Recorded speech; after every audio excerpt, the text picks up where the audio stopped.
Flood warning, flood warning, flood warning.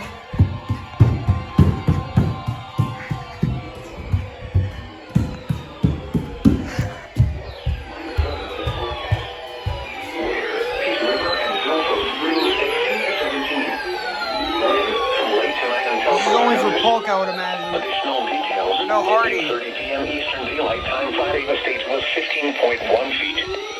Forecast. The river is expected to rise above flood stage late tonight and continue rising to a crest of 17.3 feet tomorrow evening. Flood stage is 16 feet. Flood history. This crest compares to a previous crest of 17.3 feet on November 27, 1953. https www.weather.gov/safety/flood. Motorists should not attempt to drive around barricades or drive cars through flooded areas. Caution is urged when walking on river banks.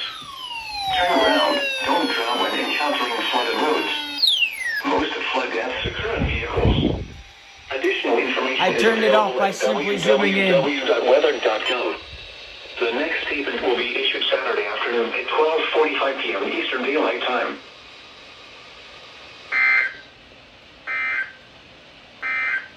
Huh, a flood warning. Coastal waters forecast for the KHV 32 listening area.